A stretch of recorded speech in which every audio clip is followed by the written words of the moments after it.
नमस्कार, मी निकिता. आपण पाहत आहेत LS मराठी. पाहुयात महत्त्वाच्या घडामोडी. भीमाशंकर मंदिराचं काम अतिशय वेगाने पूर्ण होत आहे. मंदिर परिसराचं परिवर्तन होणार. भीमाशंकर मंदिराबाबत मुख्यमंत्री फडणवीसांची माहिती. कृषी मंत्र्यांचा पुन्हा रोहित पवारांना फोन. दत्ता भरडे यांनी फोनवरून केली रोहित पवारांची चर्चा. भरणेंकडून रोहित पवारांना चर्चेसाठी निमंत्रण. जेणेकरून संजय राऊतांना पुन्हा बोलण्याची वेळ येणार नाही. अमोल मिटकरींचं वक्तव्य. सरकार हातावर हात घेऊन बसलेलं नाही. निवडणूक डोळ्यांसमोर न ठेवता कर्जमाफी केली.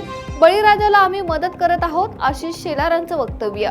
सुट्टीनंतर मुंबईकडे परतत असताना प्रवाशांची मुंबई गोवा महामार्गावर मोठी वाहतूक कोंडी. वाहतूक कोंडीमुळे वाहनधारक आणि प्रवासी त्रस्त. वाहतूक सुरळीत करण्यासाठी पोलिसांचे प्रयत्न.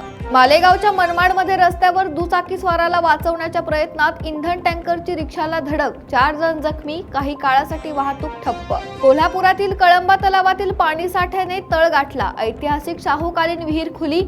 शाहू महाराजांची दूरदृष्टी पुन्हा चर्चेत. हिंगोलीमध्ये वादळी वाऱ्यासह पावसाची सुरुवात. हळद लागवड करणाऱ्या शेतकऱ्यांना दिलासा. वाशिममध्ये रिसोड तालुक्यात वादळी पावसानं शेतकऱ्यांचं मोठं नुकसान.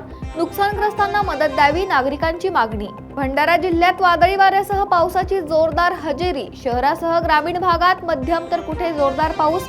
पावसाच्या वातावरणानं नागरिकांना उकाड्यापासून दिलासा.